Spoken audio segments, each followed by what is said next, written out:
Senhor, igreja. Sabemos com certeza, pois ela nos ajudará com armas de defesa. Se temos de perder famílias, bem, poder, embora a vida vá, por nós Jesus está e nos dará teu reino.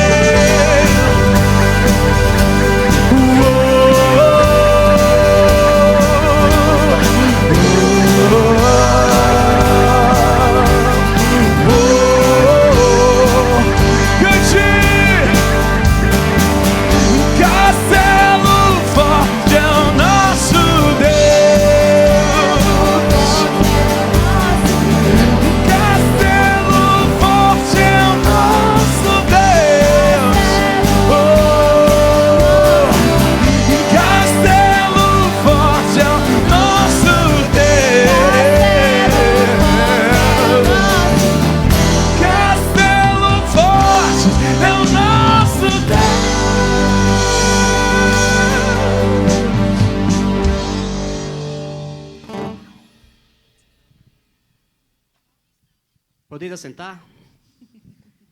Castelo forte é o nosso Deus, Ele é o nosso refúgio na tempestade, a nossa fortaleza em tempo de angústia.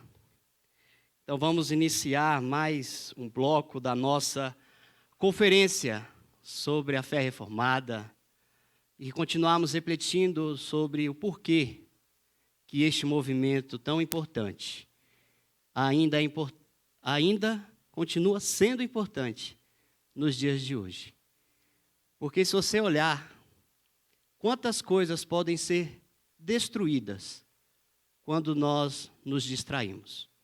Quantas coisas podem se acabar quando nós não somos diligentes?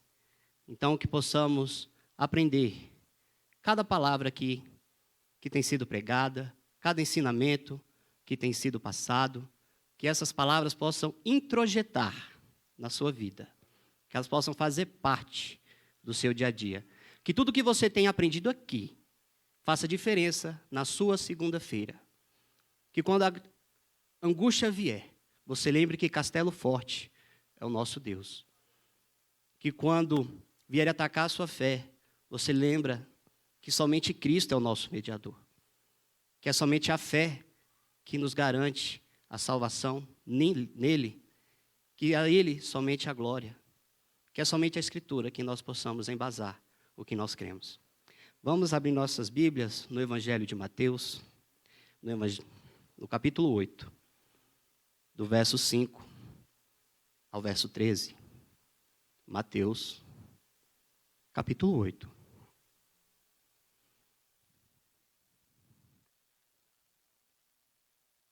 Do verso 5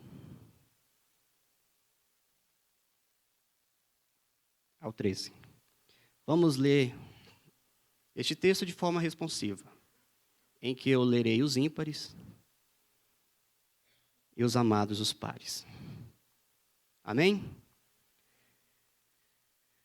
Tendo Jesus entrado em Cafarnaum, apresentou-lhe um centurião, implorando: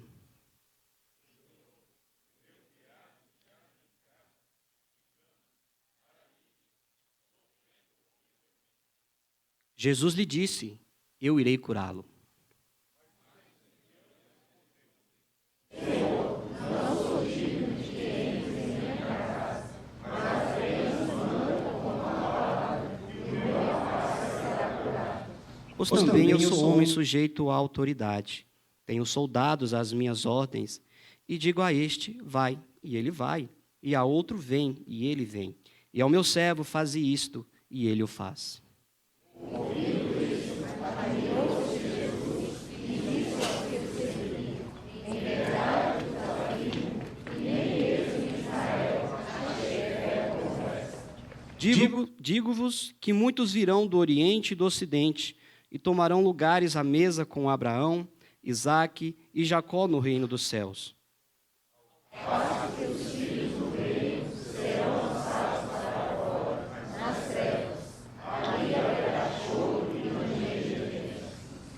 Então disse Jesus ao centurião: vai-te e seja feito conforme a tua fé.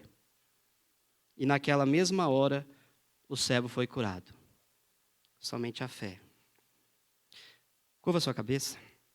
Senhor Deus, amado Pai, obrigado, Senhor, porque o Senhor é um Deus de aliança e que cumpre as suas promessas, um Deus fiel. Senhor, perdoe a nossa incredulidade, perdoe a nossa pequenez e os nossos desvios, ó Pai, e murmurações. Que o Senhor possa restaurar a nossa vida, o nosso coração, assim como o Senhor restaurou a construção do muro de Jerusalém. Que o Senhor visite o nosso coração nessa noite, use a vida do reverendo André, que ele possa ser boca do Senhor nesse lugar. Essa é a nossa oração, ó Deus. Obrigado porque o Senhor conduz a nossa vida e a história do teu povo e preserva-nos na tua graça. Em nome de Jesus nós oramos. Amém. Continuemos a louvar este Deus misericordioso e bondoso e amoroso. Amém. Amém. Vamos louvar o nosso Deus na igreja. Eu já agradeço mais uma vez ao apóstolo Fábio, ao Ítalo e toda a igreja, todo o conselho, aos irmãos que fizeram parte dessa comitiva, esse congresso que estamos participando. Que bom, que bom. Ficamos muito felizes, quanto eu, quanto a minha esposa, a Ana. Trazemos um abraço do nosso pastor, da nossa igreja presbiteriana Ebenezer de Três Marias, tá bom? Agradeço a banda da igreja, pessoas abençoadas, Deus abençoe. Eu quero já te convidar a ficar de pé conosco. Deus, Ele é tão poderoso, magnífico, grandioso. E Ele que faz isso. Onde tudo vem a intermédio dEle. Não existe acaso, não existe coincidência. E se Ele nos trouxe aqui é porque tem algo para nós. Tem algo que possamos aprender, tem algo que Ele quer que aprendamos. E eu quero te convidar a receber mais de Deus. Porque Ele é o princípio, o meio e fim. Ele é a imagem do Deus invisível. Ele é o Senhor sobre toda a criação. Ele é poderoso. Ele é. A Ele a glória, a Ele a honra, a Ele o louvor. A Ele pertence tudo. E Ele, intermédio dEle, nos trouxe aqui hoje. Eu quero te convidar a bendizer este grandioso nome com todo o seu coração. Deixa claro para todo o seu ser, para a sua alma, para o seu coração, que Ele é poderoso. Enquanto você canta, sente a sua fé ser renovada, sua força, sente Deus te enchendo de poder, de esperança em Cristo Jesus nessa noite.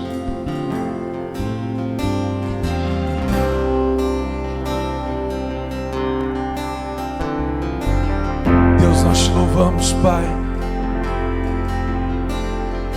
Ele é a imagem do Deus invisível.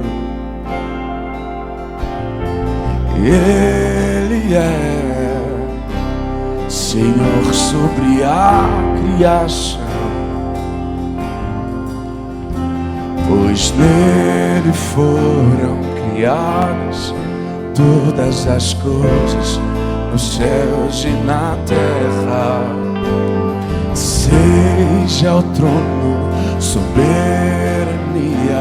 poder ou autoridade, Ele é antes de tudo e a tudo sustém pela palavra, pois foi do agrado de Deus que tudo Ele tem supremacia. Oh, oh, oh.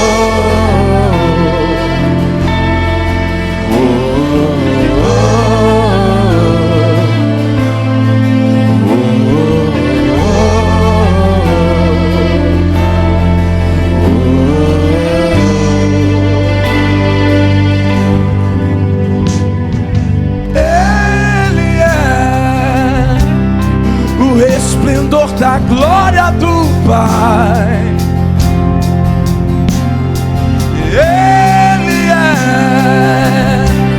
a exata expressão do seu ser. Você pode cantar, pois nele foram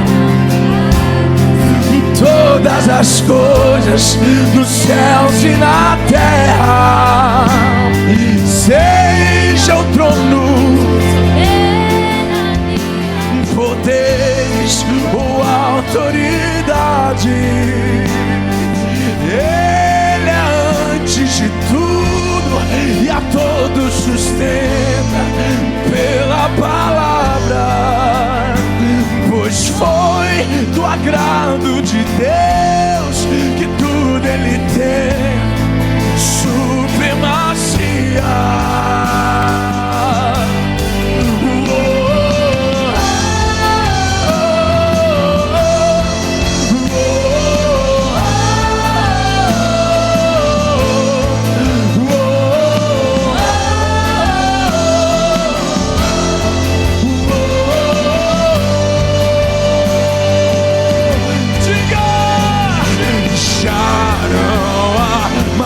Nada que a Ele não, e tudo existe graça, cantemos sim, já não há mais nada que a Ele não pertença, tudo existe graça, cantemos sim.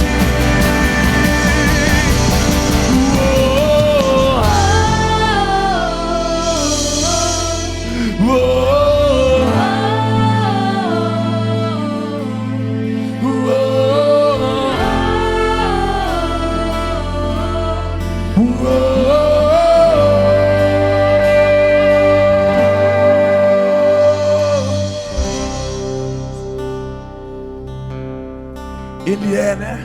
Todo soberano, Criador, nosso Deus. E tudo isso para que entendamos quem somos. Não somos feitos para viver eternamente aqui nessa terra. Não, a promessa de Deus com a redenção é os céus. É os céus. Viajar, família, mãe, abraço de um filho, é tudo muito bom. Mas o que Deus nos promete é muito melhor do que isso. Dá para imaginar? Dá para imaginar o que Deus diz para o seu povo? Uma vida eterna com excelso supremo Deus. Então essas coisas daqui, dinheiro, ouro, fama, poderes, nada disso se compara ao que Deus preparou. Nada disso se prepara ao que Deus prometeu. Deus nos chama para acordar para o novo tempo. A reforma de mente, a metanoia, de todos os dias acordarmos e lembrar quem somos. Somos filhos de Deus, marchando por um caminho que Deus fez, para encontrar com Ele e vivermos juntos uma vida eterna. Então, igreja, que o nosso coração não se encante com as coisas daqui, que a nossa vida não se encante com o que o mundo oferece, mas que todos os dias o nosso coração se acorde para o que Cristo nos prometeu.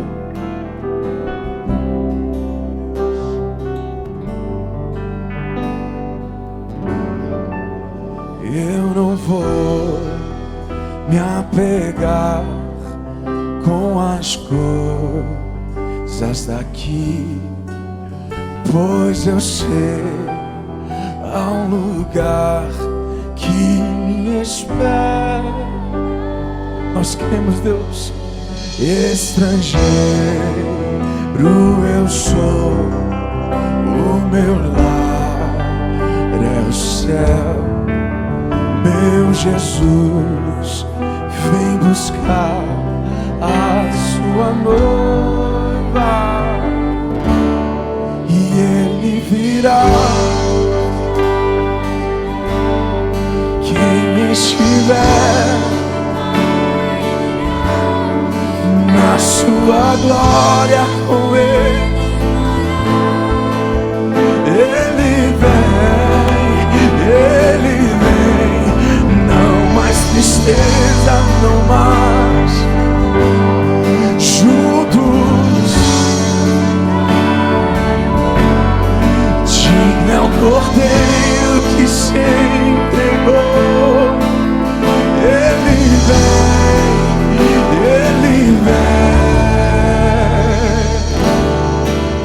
Ó Deus, o Senhor é poderoso, Pai. O Senhor é grandioso, nós cremos em Ti. Eu não vou me apegar com as coisas daqui. Estrangeiro que me espera, estrangeiro eu sou, o meu lar é o céu. Meu Jesus vem buscar a sua noiva. Cante essa igreja. Ele virá no piscar de olhar.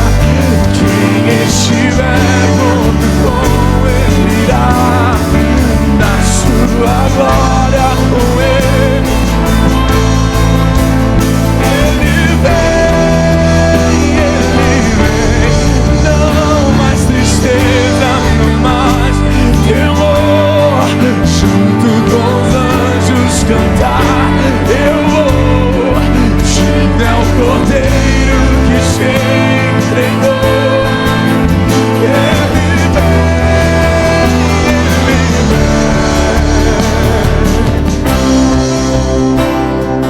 o nosso Deus, digno tu és. Você pode cantar isso? Deus, o Senhor é o nosso Deus. Tu és o nosso Pai, digno de receber toda a honra, toda a glória e todo louvor. Por isso clamamos. Tu és Senhor, o nosso Deus, digno tu és de receber.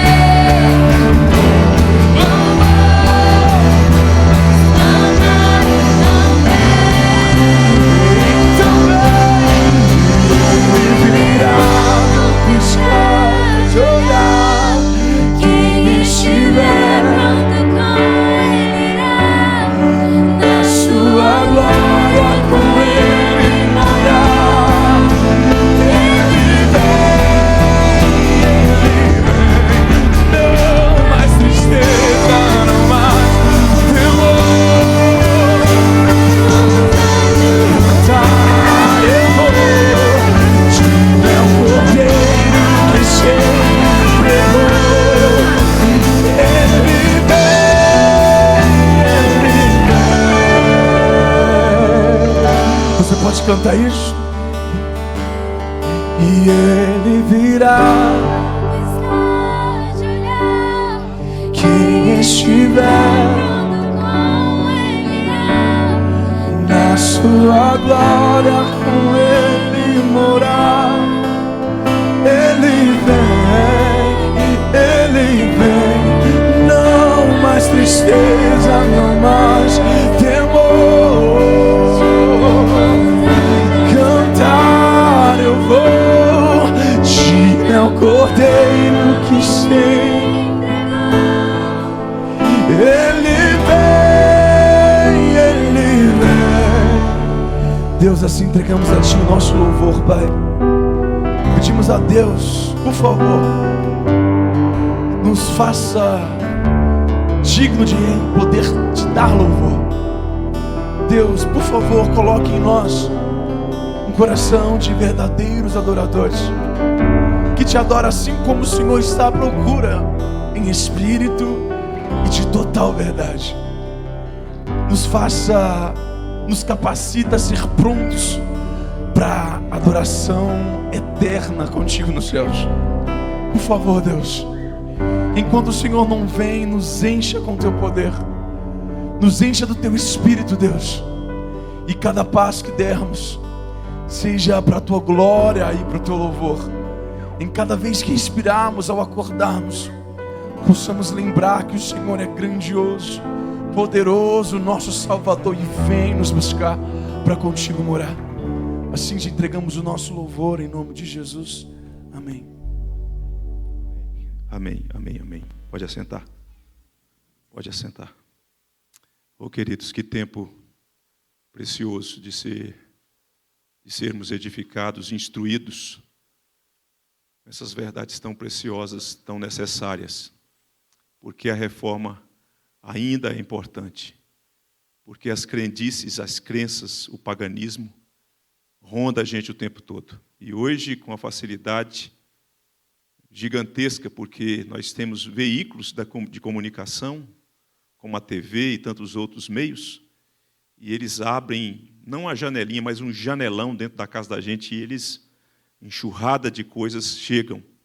Daí é necessário você ouvir outra vez, ouvir novamente, ouvir, para que essas verdades alcancem lugar efetivamente no seu coração.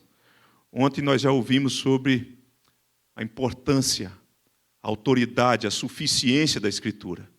E a Escritura revela o Senhor Jesus. A Escritura mostra que Deus tem a solução, e a solução é o Senhor Jesus. Mas sem o elemento, sem a instrumentalidade da fé, não é possível apropriar da oferta de Deus em Cristo Jesus.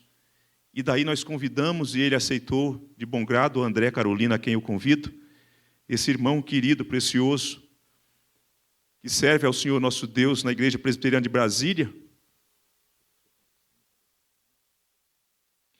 Mas eu estava consultando ele aqui, ele serve ao Senhor nosso Deus por alguns anos já na Igreja Presbiteriana de Brasília, e tem orado e aceitou e se submeteu à vontade de Deus para trabalhar num trabalho de revitalização.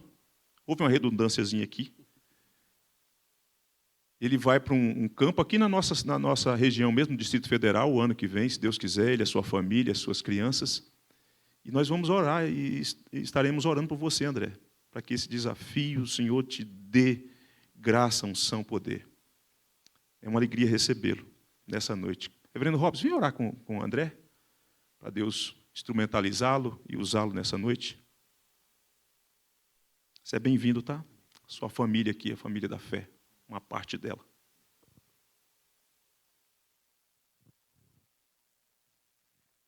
Deus Todo-Poderoso, Criador dos céus e da terra, Senhor da nossa vida, nós somos gratos ao Senhor por esse momento, por essa conferência, por esse momento de culto, por esse momento de instrução, por esse momento, Deus, em que o Senhor nos conclama a voltar os nossos olhos ao passado, para que possamos, ó Deus, permanecer firmes naquilo que o Senhor nos ensinou na sua Santa Escritura. E agora, Deus, nós colocamos diante do Senhor a vida do teu servo, reverendo André. Que o Senhor esteja, Deus, usando o teu servo com graça, com poder, com misericórdia nessa noite. E que tudo aquilo que ele falar, ó Pai, tudo aquilo que o Senhor já edificou o coração dele, agora edifique também o povo do Senhor presente aqui neste lugar. Ó Deus bendito, essa é a oração que nós fazemos, em nome do teu Filho amado Jesus. Amém.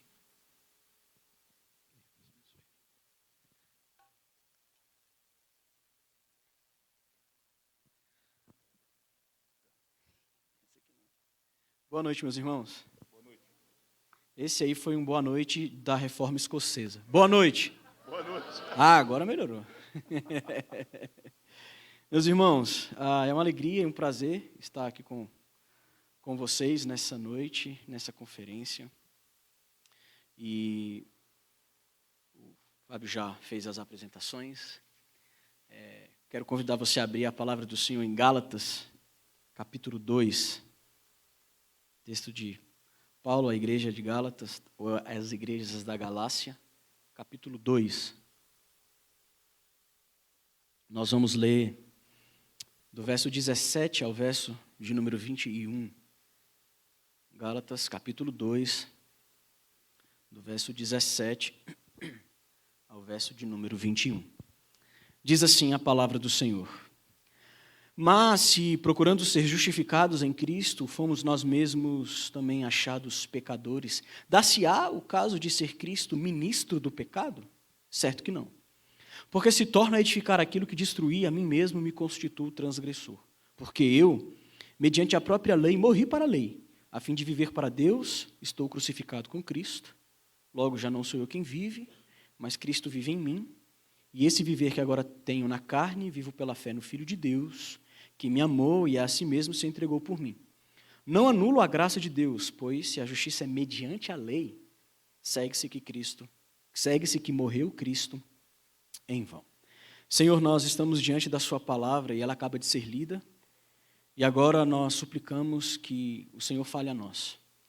Me use como simples instrumento do Senhor, que eu diminua, que o Senhor cresça, que o Espírito Santo que intercede possa clarear e iluminar a nossa mente e os olhos do nosso coração. É assim que nós oramos em nome de Jesus. Amém. Nada além, nada aquém, somente a fé. Esse é o tema, ou o subtema, dentro dessa grande proposta do porquê a reforma ainda é importante. E aí, nessa parte de introdução, eu quero pensar com vocês o seguinte: por que a reforma ainda é importante? Primeiro, porque a reforma ela não foi um movimento pontual, que mudou apenas a forma de pensar das pessoas. Mas a reforma protestante ela é um movimento orgânico que traz pessoas ao centro do Evangelho. E com isso, os corações são reformados, transformados e continuam sempre em transformação e em reforma. É a ideia da igreja reformada sempre se reformando. A reforma ainda é importante, em segundo lugar, porque a doutrina da justificação da Igreja Católica Apostólica Romana, ela impregnou na mente dos brasileiros de uma forma muito profunda, justamente por causa da origem da nossa nação no catolicismo. E a doutrina da justificação pela fé da Igreja Católica Apostólica Romana é fé mais obras. Então, a pergunta, como posso ser aceito por Deus, foi uma pergunta que ecoou na Idade Média, quando a peste negra, por exemplo, assolou a Europa. Pais enterravam seus filhos, ainda crianças, e eles iam até os padres paroquiais com a pergunta: meus filhos foram aceitos por Deus? E os padres não sabiam o que responder. E tal silêncio teológico e religioso causou um desespero para aqueles que estavam diante da morte dos seus entes queridos. Foram aceitos por Deus ou não? Para entendermos esses versos que nós lemos, nós precisamos nos valer do verso anterior, que é o verso 16, onde Paulo diz assim: sabendo, contudo, que o homem não é justificado por obras da lei, e sim mediante a fé em Cristo Jesus, também temos crido em Cristo Jesus, para que fôssemos justificados pela fé em Cristo, e não por obras da lei, pois, por obras da lei, ninguém será justificado. Esta é a doutrina da justificação pela fé somente em Jesus. Imagine então comigo que uma pergunta ela é feita a um homem. E a pergunta é: qual a diferença entre ignorância e apatia? Qual a diferença entre ignorância e apatia? E sabe o que o homem responde? Não sei e não me importa. Qual a diferença entre ignorância? Ele diz, não sei. E qual a diferença entre apatia? Ele, não me importa. Esse é o cenário de muitos evangélicos hoje. Ignorantes e apáticos quanto à doutrina da justificação pela fé. Só que o que estes não sabem é que não existe cristianismo sem justificação pela fé. Por isso que o tema da justificação não é uma perfumaria teológica, mas é o cerne de toda a nossa confissão. Somente a fé, ou seja, nada além da fé em Jesus, mas nada aquém da fé em Jesus, porque somente a fé é o centro da nossa confissão. Por isso que a reforma protestante com os seus solas, apesar de que o solas veio depois, ainda é importante para nós hoje. Se o homem, ele de fato não pode ser justificado pelas obras da lei, mas somente pela fé, como Paulo afirma em Gálatas 2,16, então o homem não pode estar em um relacionamento correto com Deus, a não ser somente pela fé em Jesus. Então, por exemplo, a título de aplicação para nós, ainda na introdução, quando um cristão peca, a culpa do pecado pesa no coração.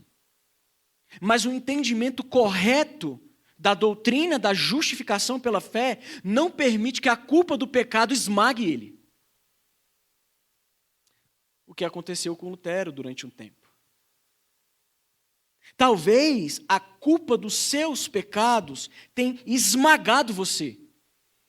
E aí somente a correta compreensão da justificação pela fé é que pode reorganizar o seu coração e, obviamente, a sua espiritualidade. Então, a justificação pela fé somente, ela é crucial no cristianismo, só que ela é mais crucial ainda para nós como indivíduos numa relação com Deus por intermédio de Jesus. Se você for, por exemplo, para Salmo 143, versículos 1 e 2, apenas ouça. O Salmo de Davi vai dizer o seguinte: atende, Senhor, a minha oração, dá ouvidos às minhas súplicas, responde-me segundo a tua fidelidade, segundo a tua justiça.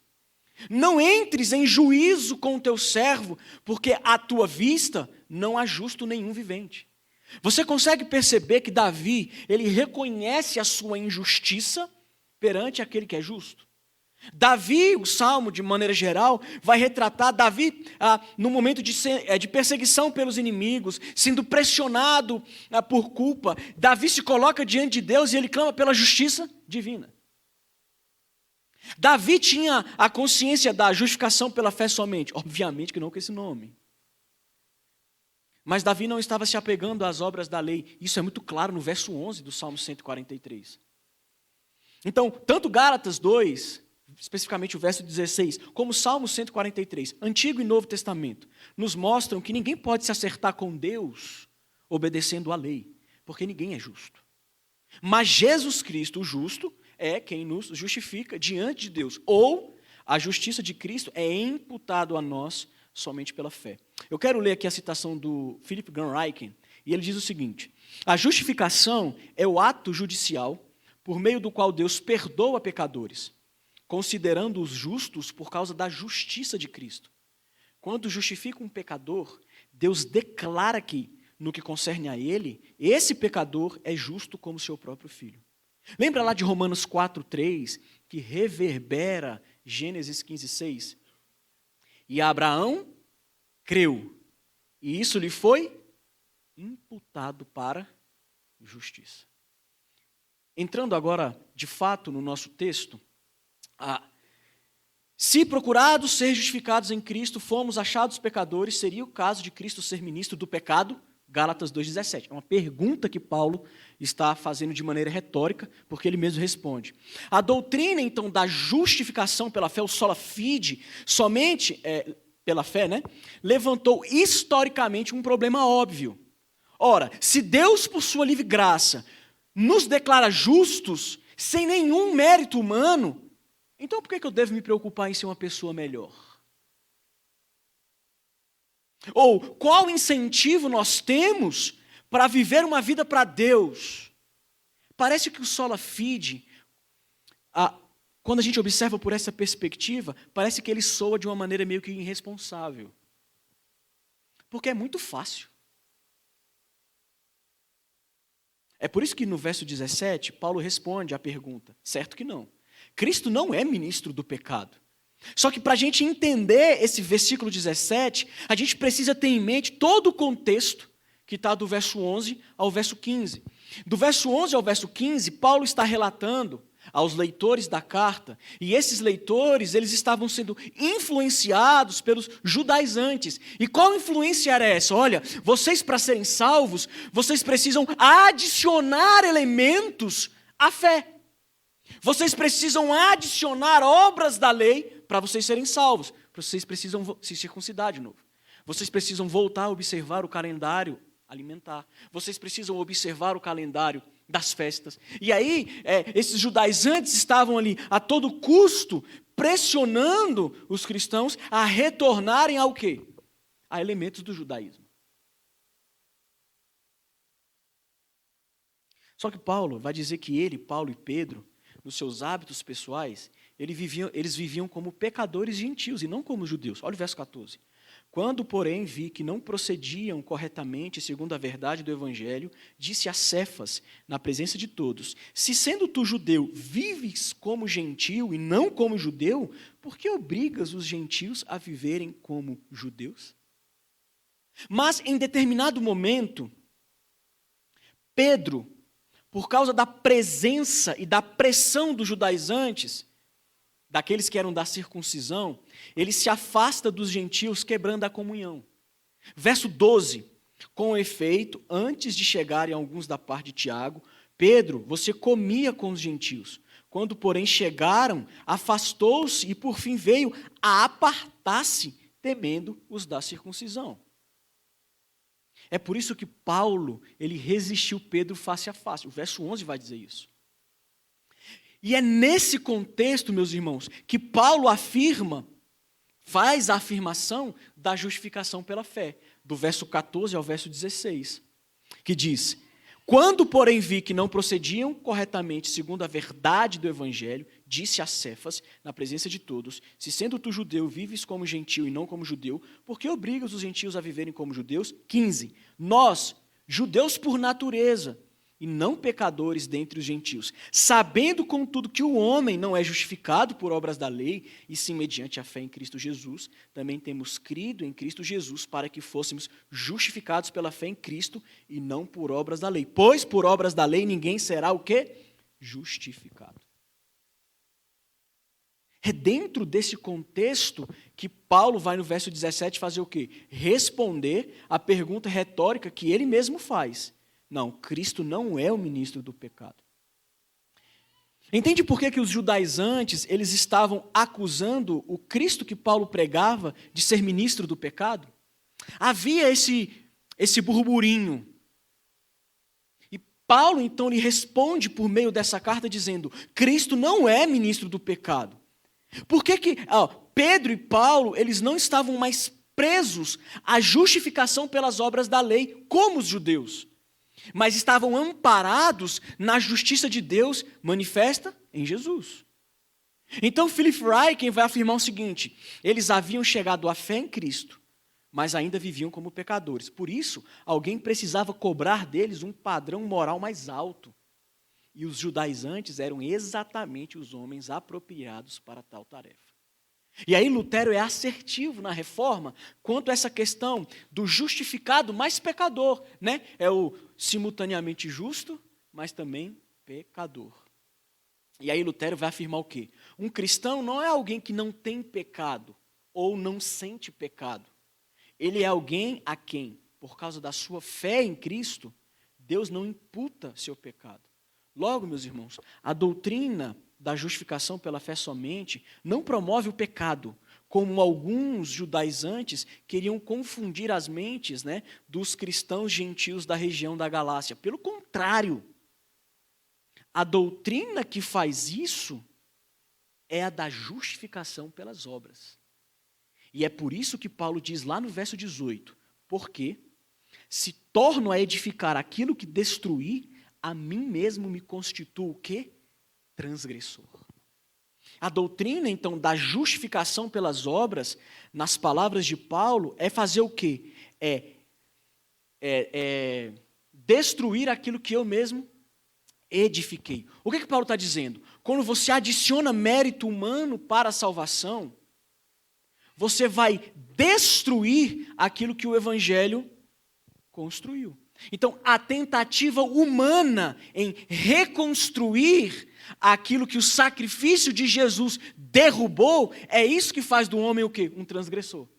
É isso que Paulo está dizendo no verso 18. Ele está dizendo: olha, os judaizantes estão dizendo que Cristo é ministro do pecado. Não, ele não é. Ministro do pecado é aquele que pega tudo aquilo que o Evangelho construiu e tenta destruir, fazendo o quê? Adicionando elementos à salvação, ou para a salvação. Então, para uma aplicação para nós, pessoas abandonam a fé. Já viu pessoas abandonando a fé? Já viu pessoas abandonando a igreja? E aí, geralmente elas abandonam por causa da justificação pelas obras, ainda que, obviamente, elas não deem esse nome. Quantas pessoas deixam de tomar a ceia porque na luta contra o pecado cedeu às tentações e não se acha digno? Percebe?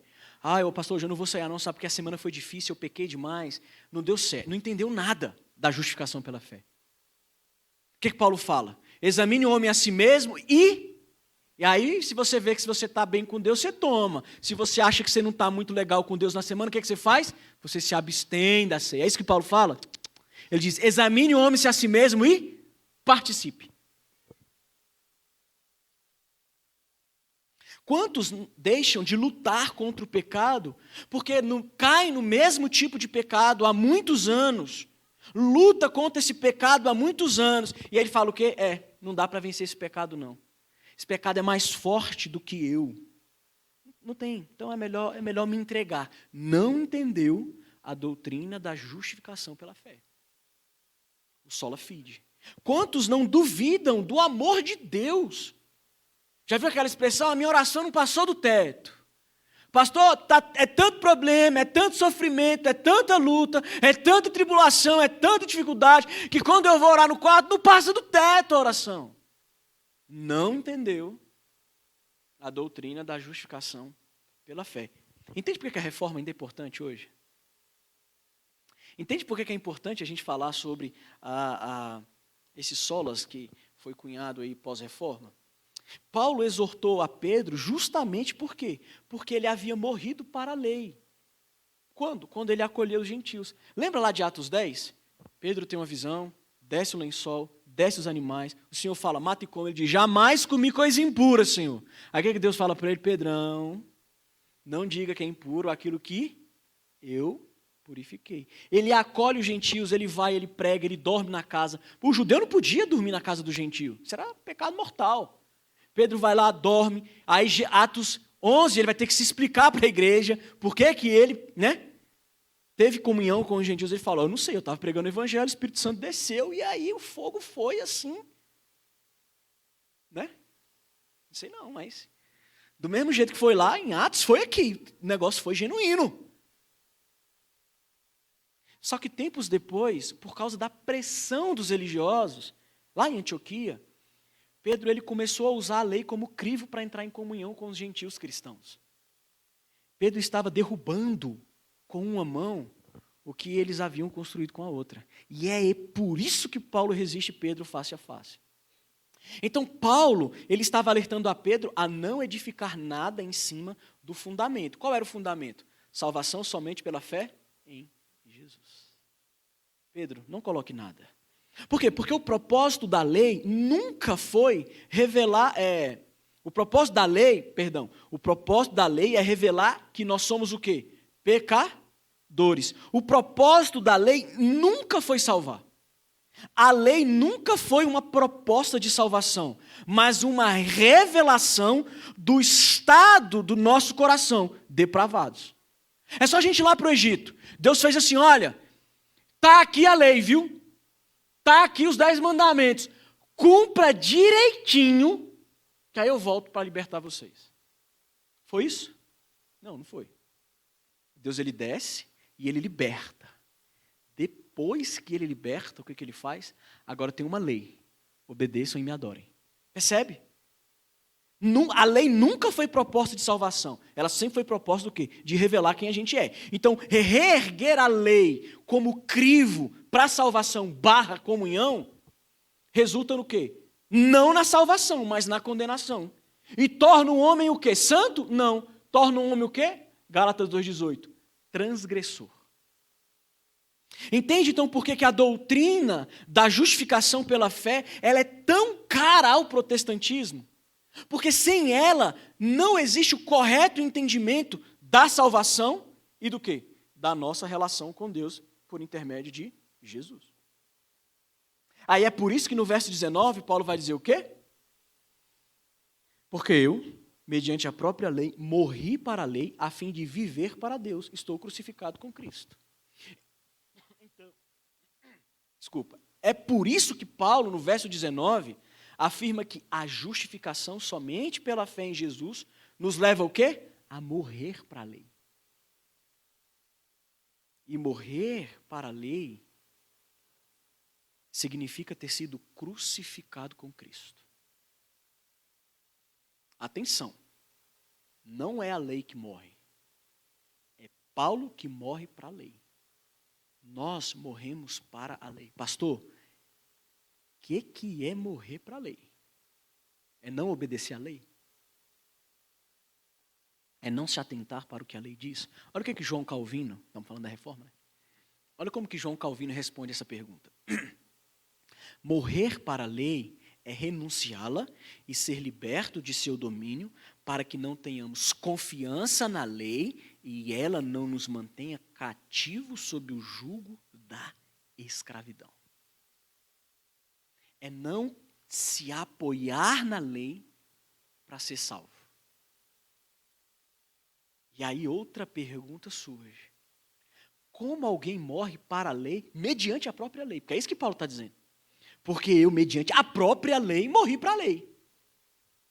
E aí eu acredito que uma boa maneira da gente entender esse morrer para a lei, que Paulo trata no verso 19, é por meio da fala do John Brown, é um escocês, e ele diz o seguinte: o cristão deve deixar de esperar justificação e salvação obedecendo às suas requisições.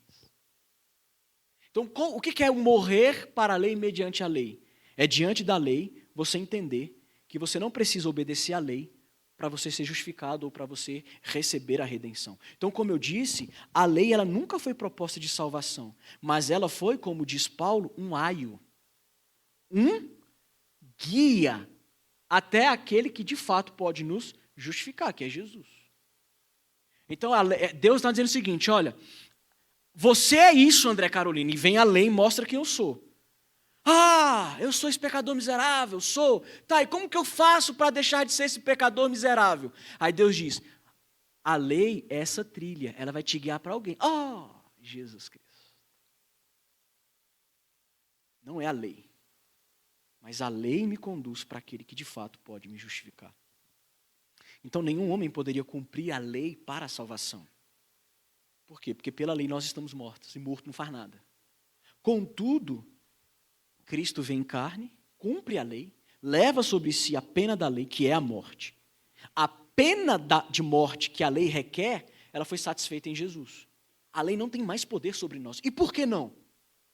Verso 20. Logo, já não sou eu quem vive, mas Cristo vive em mim. E esse viver que agora tenho na carne, vivo pela fé no Filho de Deus, que me amou e a si mesmo se entregou por mim.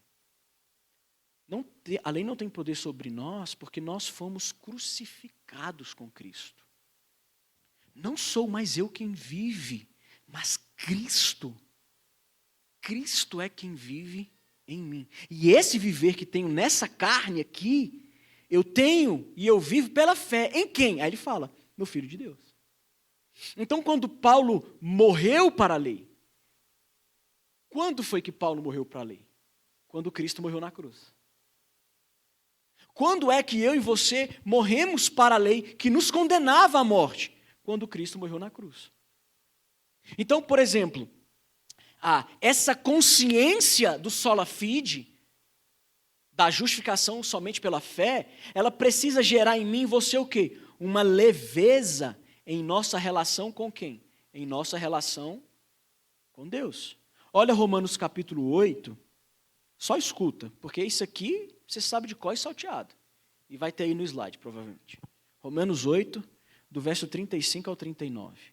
Quem nos separará do amor de Cristo? Tribulação, angústia, perseguição, fome, nudez, perigo, espada. Como está escrito, por amor de ti somos entregues à morte o dia todo. Fomos considerados como ovelhas para o matadouro. Em todas estas coisas, porém, somos mais que vencedores, por meio daquele que nos amou. Porque estou bem certo de que nem a morte, vida, anjos, principados, coisas do presente, do porvir, nem poderes, nem altura, nem profundidade, nem qualquer outra criatura poderá separar-nos do amor de Deus que está em Cristo Jesus, nosso Senhor. Quem lê esses versos cantando, levanta a mão. Quem? Essa consciência da justificação pela fé, do sola fide, deve gerar uma leveza. Volta comigo para Gálatas 2, tá? Deve gerar uma leveza em nossa relação com Deus. A pena da lei não pode nos separar do amor de Cristo. Os pecados contra os quais eu e você lutamos e por vezes caímos, não pode nos separar do amor de Cristo. Como que a gente sabe disso? Paulo diz, Cristo vive em mim. E é por isso que eu vivo nessa carne pela fé no Filho de Deus. É por causa da fé em Jesus. Não é a fé. Fé pela fé é fideísmo. É fé na vaca, igual lá na Índia, fé no bezerro. Não, a fé, como o pastor Fábio falou, que é instrumentalidade. Mas a fé em Jesus nos livra do quê? Da escravidão, da lei e da morte. Eu vou trazer um exemplo aqui para ver se a gente consegue deixar isso bem cristalino na nossa mente. Deus está aqui. E você é o microfone aqui na minha mão. Quando Deus olha para você, Ele não vê os seus pecados. É isso que a doutrina da justificação faz. Quando Deus olha para você, sabe quem Ele vê aqui no microfone? Ele não vê você. Ele vê Jesus. Ele não vê aqui os seus pecados. Sabe o que Deus vê? Ele vê o sangue de Jesus. Ele vê a obra redentora da cruz. Meus irmãos, se essa verdade não mudar nada no nosso coração, aí desiste de tudo. Isso aqui tem que trazer paz. Isso aqui tem que trazer leveza. Então, a crucificação de Cristo não é apenas sobre Jesus na cruz, mas é sobre você na cruz com Ele. Porque presta atenção no que Paulo está falando. Paulo está falando, eu estou crucificado com Cristo. É porque cada cristão que coloca a fé em Jesus foi crucificado com Cristo pela fé somente. William Perkins, um puritano, ele vai dizer o seguinte: devemos pensar e meditar ao considerar Cristo crucificado. Primeiro devemos crer que Ele foi crucificado por nós. Feito isto, devemos ir além, como se nos espelhássemos na cruz de Cristo, devemos crer e contemplar a nós mesmos crucificados com Ele. Presta atenção, Cristo morreu. Ele padeceu pelos seus pecados. Só a morte de Jesus produz perdão e salvação, expiação e propiciação. Mas o texto bíblico afirma que nós fomos crucificados com Ele. Essa é uma doutrina importante que decorre da justificação pela fé. É a doutrina, o reverendo Tiago falou, da união com Cristo. Dessa união mística com Cristo. Essa união mística com Cristo, ela é por causa da fé somente em Jesus. É por causa da fé somente em Jesus que nós somos unidos a Jesus na sua morte, mas também na sua ressurreição. Olha o que Romanos capítulo 6 nos diz, verso 1. Que diremos, pois? Permaneceremos no pecado para que a graça seja mais abundante? É tipo aquela pergunta que eu fiz, né? Se é tudo tão bom, tão fácil, para que eu preciso buscar ser uma pessoa melhor? Por que eu preciso buscar a santificação? A igreja em Roma também tinha essa perguntinha na cabeça. Aí Paulo, de modo nenhum. Como viveremos ainda no pecado? Nós, o que para ele morremos? Olha o verso 3. Ou porventura ignorais que todos nós, que fomos batizados em Cristo Jesus, fomos batizados na sua morte, fomos, pois, sepultados com ele na morte, pelo batismo, para que, como Cristo foi ressuscitado entre os mortos pela glória do Pai, assim também andemos nós em novidade de vida. Por quê? Se fomos unidos com Ele na semelhança da sua morte, certamente o seremos também na semelhança da sua ressurreição. Percebe, então, aqui, eu gosto de usar o exemplo do batismo, não do presbiteriano, mas do batista. Aí ficou bom, não ficou, reverendo Robson? Só a título de ilustração, tá, queridos? Porque os batistas eles vão dizer o seguinte, porque o que é o batismo? É esse sinal visível da graça invisível no nosso coração. O ato do batismo significa que a gente está morrendo e nós estamos ressuscitando. Essa é a ideia do batismo. A gente é batizado, e aí quando criança lá, depois ela vai professar a fé. Mas o batismo, por exemplo, do adulto, ele é batizado e ali ele já professa a sua fé. Né? Eu tenho vários colegas batistas e eles sempre usam essa ilustração. A ideia do você está aqui, e aí você desce as águas, né, como eles dizem, você é sepultado. e aí quando você volta, você é ressurreto. A imagem é bonitinha, né? Mas o significado por trás é outros 500. Olha o que Philip Ryken nos diz. Deus nos liga aos eventos da vida de Cristo para que eles se tornem parte de nossas vidas. A história dele, cruz e túmulo vazio, torna-se a nossa história. Isso é o quê? É a doutrina da justificação pela fé e dela decorrendo o quê? A união mística. É por isso que Jesus fala, ainda que a gente morra, ainda que vocês morram, não, viveremos. Por que ainda que a gente morra a gente vai viver? Porque nós já fomos crucificados com Cristo. E da mesma forma que Cristo foi ressuscitado pela glória do Pai, nós seremos ressuscitados da glória. Tanto, obviamente, fisicamente, quanto espiritualmente também. Para Deus, então, nós fomos crucificados com Cristo. E é por isso que os méritos de Jesus nos é o quê? Imputado. Quem está fora de Cristo não recebe os méritos de Cristo. Por quê? Justamente isso. Porque não foi juntamente com ele, pela fé, pregado em uma cruz. É por isso que Paulo afirma, está morto para a lei, mas vivo em Jesus. Um exemplo, a título aqui de aplicação, a doutrina da justificação pela fé, ela retira ou deve retirar de nós todo orgulho. Deve quebrar todo o nosso senso de justiça. Toda a nossa vaidade espiritual. Nosso desejo de honra pelo nosso serviço no reino. O sola fide, ele quebra o nosso desejo egocêntrico. Por quê? Porque o sola fide deve nos levar a falar como Paulo. O quê? Já não sou eu quem vive, mas é Cristo que vive em mim.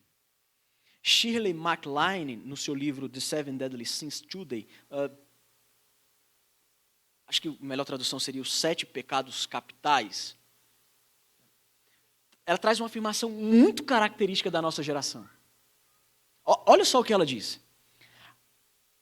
Presta atenção nos meus dedos aqui, para você entender na citação, tá?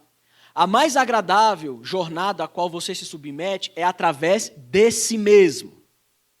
O único envolvimento de amor duradouro é consigo mesmo.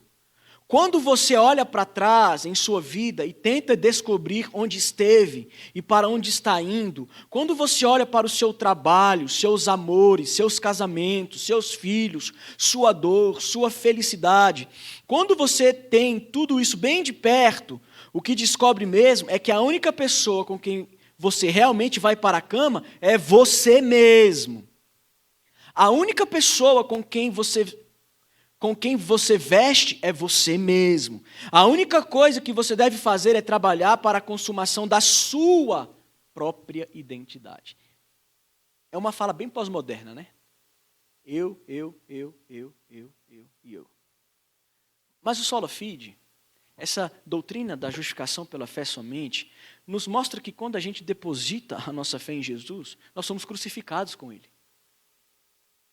Somos unidos a Ele, de tal forma que não sou mais eu quem vive. Não tem mais eu, mas tem o quê? Cristo vive em mim.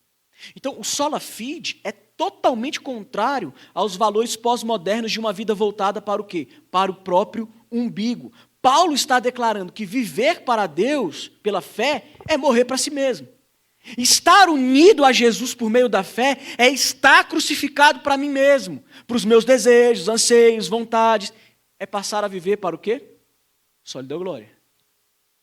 Para a glória de Deus. Já não sou eu quem vive. Se você verdadeiramente crê em Cristo, vive pela fé somente em Jesus, foi crucificado com Ele, você não vive para você. Mas é Cristo quem vive em você. Lembra da fala de Jesus? Quem quiser vir após mim, negue-se a si mesmo. Não existe cristianismo sem negar a si mesmo. Não existe cristianismo sem a consciência do já estou crucificado. Não sou eu quem vive, mas é quem? É Cristo que vive em mim. Um teólogo irlandês, Henry Scougal, ele diz algo muito interessante. Ele diz assim, nessa ideia da presença de Cristo em nós, ele diz assim, a vida de Deus na alma do homem. vida de Deus na alma do homem. Irmãos, a grande pergunta que a gente precisa fazer nessa altura é: Cristo tem vivido em você?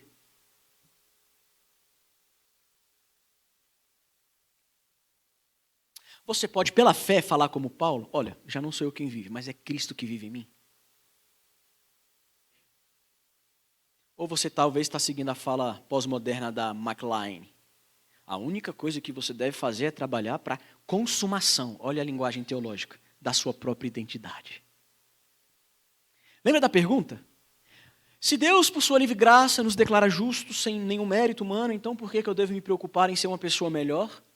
Ou seria a justificação pela fé promotora do pecado? Paulo responde no verso 17, certo que não. Agora a gente sabe.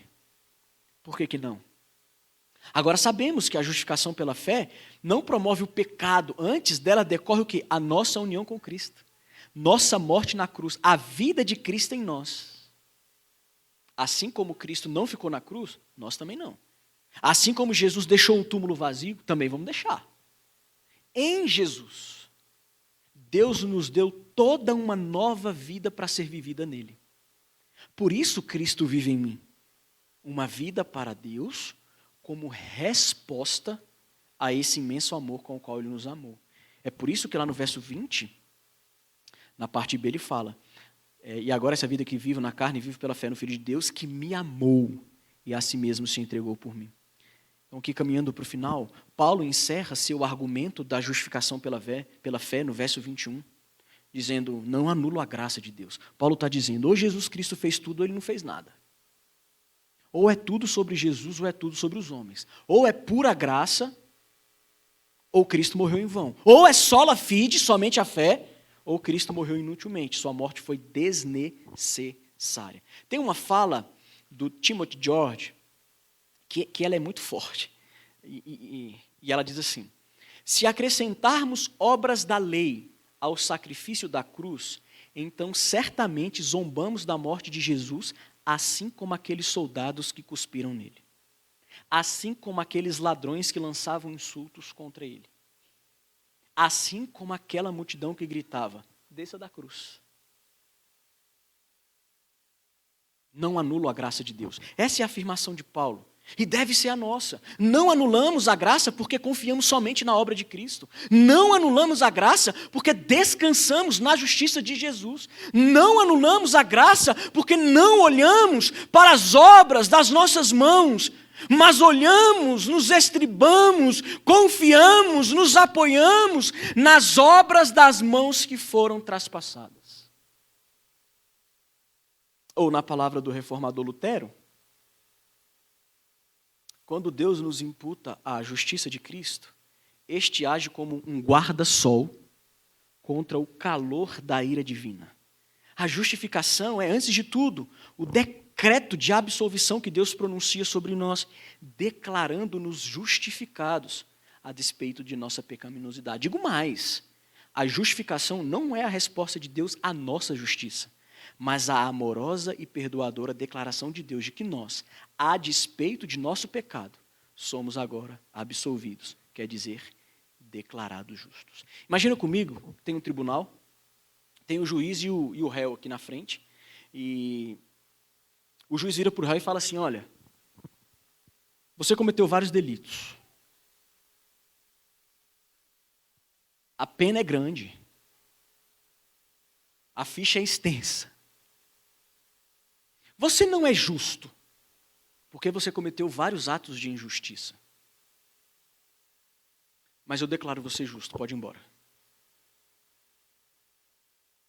As pessoas vão olhar e dizer: esse juiz está doido, né? Como assim? Bom, pode ir embora. De fato você não é justo, mas eu declaro você justo. Porque aquele cara ali, aí atrás, ele vai ficar preso no seu lugar. Não existe isso aí. Recurso imediatamente. Como que o justo vai pagar a pena do injusto? Contraria as nossas leis? É isso que a gente falaria num tribunal. Mas essa é a ideia da justificação pela fé. É um ato judicial. O juiz dos juízes, o rei dos reis e o senhor dos senhores olhou para o André Carolino e falou: sai. A pena é de morte, sai. Sabe por quê, André? Porque Jesus vai pagar a pena no seu lugar. Isso é a justificação pela fé. Queridos, para concluir, a doutrina da justificação pela fé somente nos ensina que, primeiro, adicionar qualquer mérito humano à obra de Jesus na cruz me torna um transgressor. A doutrina da justificação pela fé somente nos ensina que, segundo, porque fui crucificado com Cristo, estou unido a Ele, e assim não sou eu quem vivo, mas Cristo vive em mim, e isso me leva a uma vida santa. Entendeu agora? Por que a justificação pela fé não nos leva a pecar? Porque a justificação pela fé nos une a Jesus, e é por isso que nós buscamos uma vida santa, porque não sou eu quem vive, é Ele que vive em mim.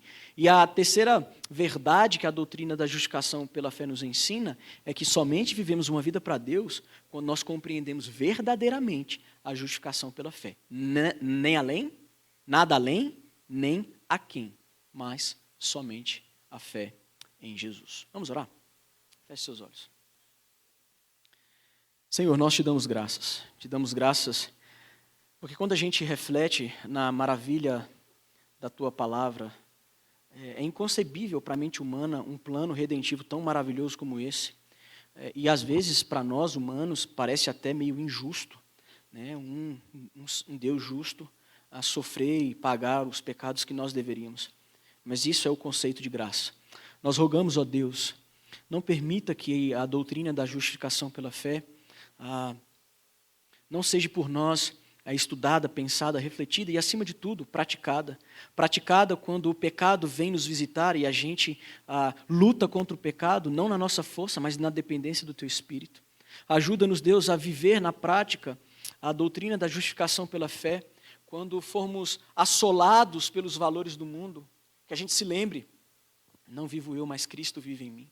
E se Cristo vive em mim, o Espírito habita em mim. E se o Espírito Santo habita em mim, Ele me capacita a lutar e a vencer os pecados. Não pela minha força, mas pela minha dependência no Espírito de Deus que em mim habita. Porque estou crucificado. Já não vivo eu, mas o Senhor vive em mim. Ajuda, Deus, a não anularmos a graça, querendo adicionar uma capacidade humana na salvação, na redenção. Livra-nos disso, ó Pai. Essa é a nossa oração. Em nome do Pai, do Filho e do Espírito Santo. Amém. Queridos, Deus abençoe vocês. Obrigado, Fábio. Obrigado ao Conselho, Ítalo e todos os irmãos envolvidos aí na conferência.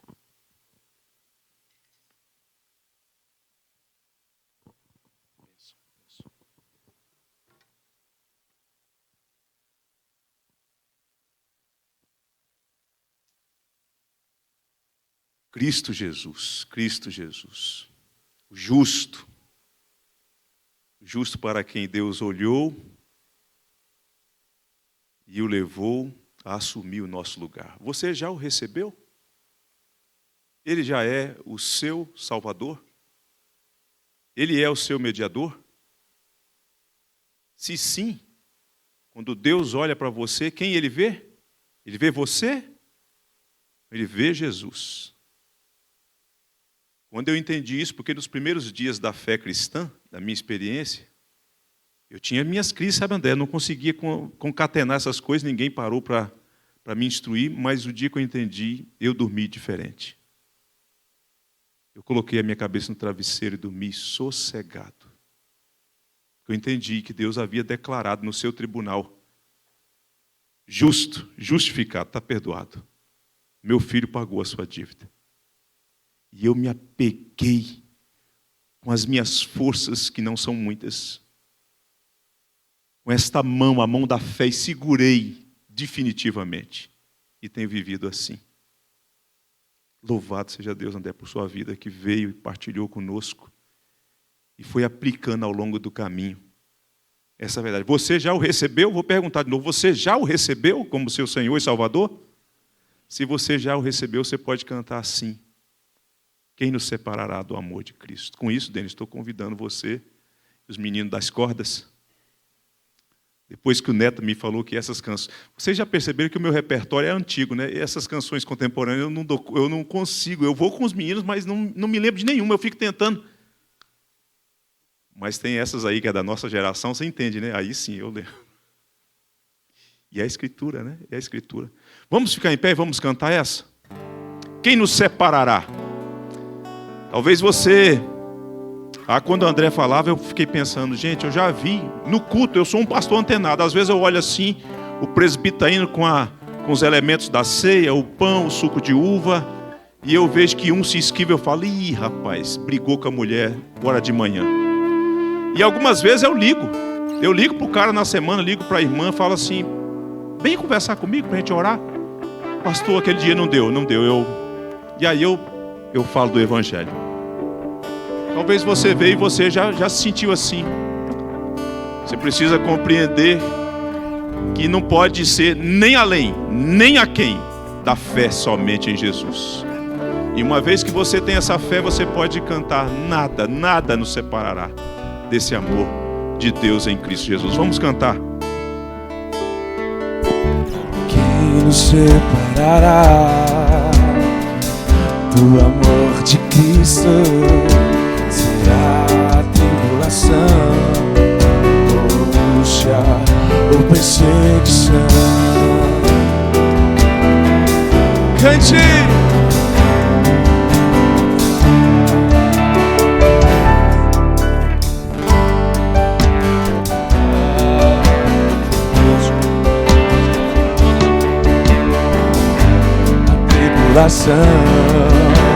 Angústia ou perseguição, fome ou nudez, perigo ou espada, porque eu estou bem certo. eu estou bem certo De que nem morte, nem vida, nem anjos, nem principados, nem coisas do presente, nem do porvir, nem poderes, nem alturas, nem profundidade, nem qualquer outra criatura poderá nos separar do amor de Deus. Está em Jesus Cristo, nosso Senhor. Está em Jesus Cristo. Nada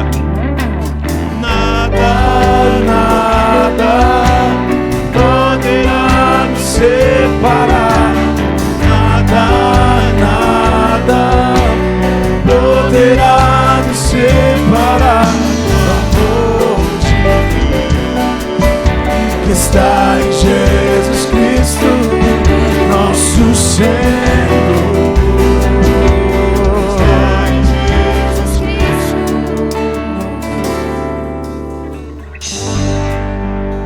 Senhor Deus bendito, Deus grandioso, Deus bom, Deus verdadeiro, Deus único a quem nós adoramos pela mediação de Jesus.